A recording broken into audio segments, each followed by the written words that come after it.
Proof నేనే your honour, ప్రత్యక్ష సాక్షిని. నువ్వు చూసావా దీప్తిని మానభంగం చేయడం? నువ్వు చూసావా? దీప్తిని మానభంగం చేసి చంపింది 4 కాదు యువర్ ఆనర్, 5 మంది. ఆ 5వ వాడు ఎవడో కాదు, నేనే. మీ 5 కలిసి దీప్తిని కిడ్నాప్ చేశాం. మీ 5 కలిసి దీప్తిని రాక్షసంగా హింసించాం. సూదులతో పొడిచాం సార్, బ్లేడ్లతో కోసాం సార్. 1-2 రోజులు కాదు యువరారా, 40 రోజుల అమ్మాయికి నరకం ఏంటో చూపించాం. సంపేమని బతికులాడింది సార్. తను అలా అడుగుతుంటే మాకందరికీ ఆనందంగా ఉండేది. శాడీ చేయాలం కదా సార్, చారా అంతేగా. వీళ్ళల్లో నువ్వు ఒకడు అయినప్పుడు వీళ్ళపై కేసుని పెట్టావు. డబ్బులు అడిగాను సార్, ఇవ్వలేదు.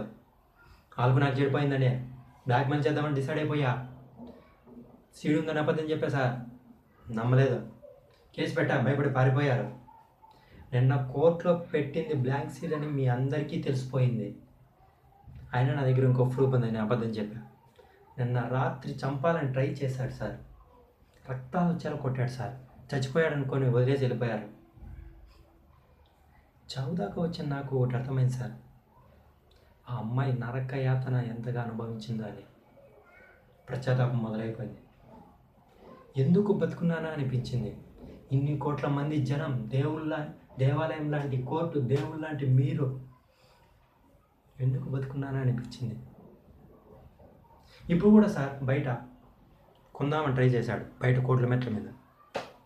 ఇంకా నాకు డబ్బు వద్దు సార్, నాకు నిజం కావాలి సార్. మీ అందరికి దీప్తికి చాలా అన్యాయం చేశాను సార్, మమ్మల్ని వదలదు సార్. యాక్చువల్గా ఆ రోజు ఎత్తుకెళ్లాల్సింది దీప్తిని కాదు సార్, మీ మనవరాలు సంధ్యని. నమ్మబుద్ధి కావట్లేదా sir? Sandhya sir, GITAM's college second year చదువుతుంటుంది సార్. మేము వలేసిందే మీ మనవరాలు సంధ్యకి సార్. ఫిక్స్ అయిపో సార్. రెక్కి మొత్తం అయిపోయింది. కరెక్ట్గా ఎత్తుకెళ్ళాల్సిన రోజు మీ మనవరాలు సంధ్య రాలేదండి, ఈ దీప్తి దొరికింది. నేను వద్దన్నాను సార్, కానీ ఆ మరిగాడే సార్ ఎత్తుకెళ్ళిపోదాం, ఈ మాత్రం మాడది కదా, సంధ్య సంగతి తర్వాత చూద్దామని చెప్పాడు సార్.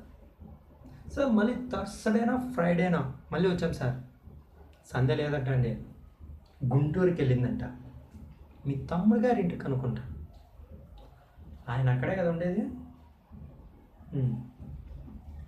ఇంత క్రైమ్ చేస్తున్నా నువ్వు, ఎప్పుడు భయం అనిపించలేదా? ఎందుకు సార్ భయమా? ఏం చేస్తారో, మహా అయితే లైఫ్ వేస్తారు. ఈ కోర్టు కాకపోతే ఇంకో కోర్టు, 100 సెక్షన్లు ఉన్నాయి, 100 ఫిట్టింగ్లు ఉన్నాయి సార్. ఒక అమ్మాయిని చూడగానే వెంటనే రేప్ చేయగలుగుతున్నాం సార్, మీరు వెంటనే శిక్ష చేయగలుగుతున్నారా సార్? అంతెందుకు సార్, వీళ్ళందరి ముందు తప్పు చేశానని ఒప్పేసుకుంటున్నాం.